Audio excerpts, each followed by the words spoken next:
Hello guys, my name is Aman Ahmad. I'm a legal intern at Lexis and Company, and I'm pursuing 3 years of Faculty of Law in University. And the topic of my today's video is the concept of consideration in a valid contract and how consider what are the types of consideration and what are the exceptions to it, and how a consideration makes a valid contract. So the section 2 subclause D of the Indian contract divides the term consideration, that is when at the desire of the promisor, that promisee or any other person has done or abstained from doing something, so it poses a positive and a negative obligation.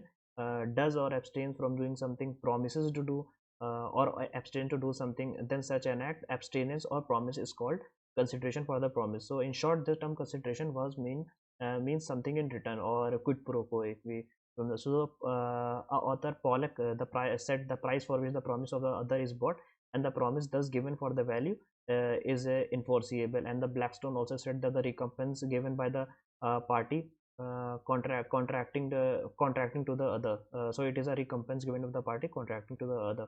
So what are the essential consideration of a contract? So consideration should be passed at the request of the offerer. So offerer should send only such consideration which is wanted by the offeree.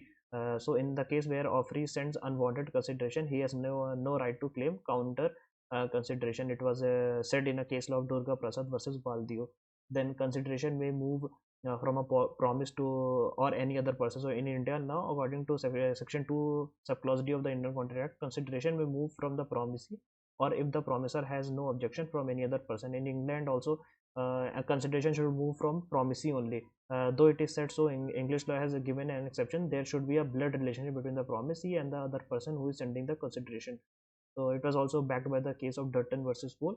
Uh, the consideration should be valuable, and it should be need not be educate the need not be educate. So consideration of contract need not have an equal magnitude. The inadequacy of consideration will not affect in fact the validity of the contract. So for example, if I am purchasing a property from you and you are paying me only 1 rupees in return, and I am accepting it as a valid, and there is no undue influence and nothing, and they all aspects are legal and everything is and all the essential agreements of the are satisfied, then it is a valuable contract and you cannot later claim in the court that the consideration was inadequate, and so the contract should be void. So what are the types of consideration? So consideration is of 5 types, roughly 5 types. So then first is a past consideration. Past consideration is something wholly done, forborne or suffered before the making of the agreement. So for example, A saves B's life. So B promised to pay A rupees 21,000 out of gratitude. Here the consideration is past because A did nothing or refrained doing nothing or on account of B's promise, or whatever he did before B's promise were made. Uh, so if you did not know about the promise at the time of actual doing the act, then there is no contract at all. So for example, there is a burning building and there is a child suffering in it. So if a policeman or a normal person sees it and he saves the child, and later the father is saying that whoever saves my child, I will give him this much rupees. So later the policeman cannot say or the person cannot say that I have saved your child, now give me that rupee, because he did not knew of the promise at the time of acting on it. So it is not a valid contract. So then there is present consideration. The consideration which moves simultaneously with the promise is called present consideration or executed consideration. For example, A buys an article from a shop and pays the price immediately, so the consideration moves from X is present, or also known as executed consideration. Then there is something called future consideration. So this type of consideration is a promise to do or abstain from doing something in the future. Sometimes executed consideration is also known as future consideration. So for example, A promises to pay a sum of money to B in consideration of B's promise to deliver a books for A. So A's promise has not yet been performed, yet it is still executory.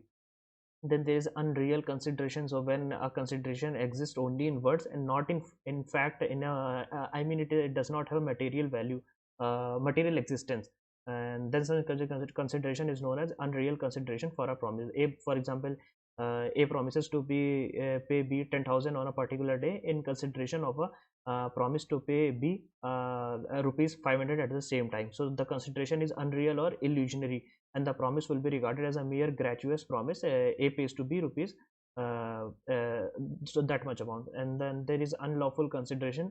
that is covered in the section 23 of the act describe the term unlawful consideration. So a consideration is said to be unlawful if it is forbidden by law. It will define any provisions of the given law at the time of time, at that time it is fraudulent, or it involves injury to the other person or property, and or it is immoral or opposed to public policy, then that is an immoral consideration. So for example, A, B and C enter into an agreement for the division among them of the gains acquired or to be acquired in the future by them by the means of fraud or stealing. So this agreement is already void because the consideration is unlawful or void.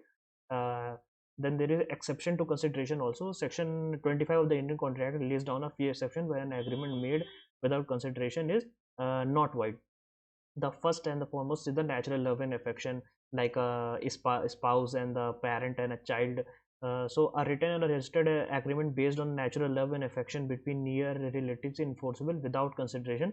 The expression near relative would include parties related by blood or by marriage. And then there is a exception to that is past voluntary service. So a promise to compensate a person who has already done something for the promiser or something which the promiser was legally compelled to do is enforceable in the court of law. However, such service should have been rendered voluntarily and without promisor knowledge and for the promiser only. For example, a promise made after the attaining of the age of majority to pay for the goods supplied to the promiser during minority was held in a case law to be within this exception. One more example of this: A finds B's mobile phone and gives it to him. B promises to give rupees 100. So this is a contract. Then there is a exception, last exception, that is a time bar debt. So A promises to pay B a time bar debt is also enforceable. For example, X owes Y rupees 1000, but the debt is barred by the Limitation Act. Now X signs a written promises to pay Y rupees 500 on the account of debt. So this is now a valid contract. So thank you. That was all I wanted to cover about the aspect of consideration regarding today's video. And please remember, this video does not violate any guidelines of Bar Council of India, does not solicit or promote any of the advertisement, and the sole purpose of this video is educational. And please subscribe to the channel if you haven't already to see more of this content in future. And I'll be coming up with the next video very soon. Thank you.